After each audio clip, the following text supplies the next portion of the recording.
అండి big boss చూస్తారా? చూస్తున్నాం. ఫైనల్ స్టేజ్ వచ్చేసింది. బిగ్ బాస్ విన్నర్ ఎవరు అనుకుంటారు? 100% నిఖిల్ అవుతాడు బాస్. నిఖిల్ అవుతారు అనుకుంటున్నాను. గౌతమ్ రన్నర్ అప్ లేదా ప్రేరణ గారు రన్నర్ అప్ ఉంటారు అనుకుంటున్నాను.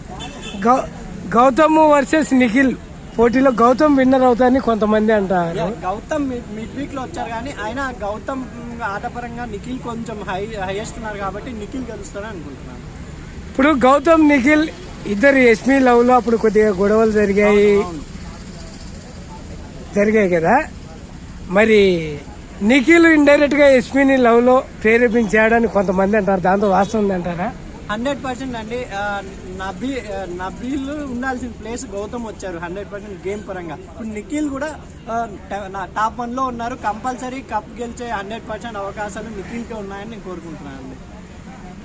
మరి ప్రేరణ ఉంది కదా. అవునండి. ప్రేరణను కానీ అవినాష్ను కానీ ఈసారి విన్నర్ చేసే ఛాన్స్ ఏమన్నా ఉందా? అంటే అవినాష్ బాధపడ్డాడు కదా. అవినాష్ కామెడీ టాప్ 5 లోనే వెళ్ళిపోతారు. ప్రేరణ అనేది టాప్ 2 టాప్ 3 ఉంటారని నా అభిప్రాయం అండి. అంటే ఈసారి బిగ్ బాస్ కామెడీ యాక్టర్ లో ఒకసారి విన్నర్ చేద్దామని అనుకుంటున్నాడు అని బయట టాక్. అభిప్రాయం ప్రకారం క్యాష్ తీసుకొని వెళ్ళిపోవచ్చు అవినాష్ గాని అనుకుంటున్నాను నేను. పక్కా విన్నర్ అయితే ఎవరు అనుకుంటారు? పక్కా నిఖిల్ గారు కానీ గౌతమ్ గాని వాళ్ళిద్దరు ఎవరో ఒకరు అవుతారని అనుకుంటున్నాను. Thank you.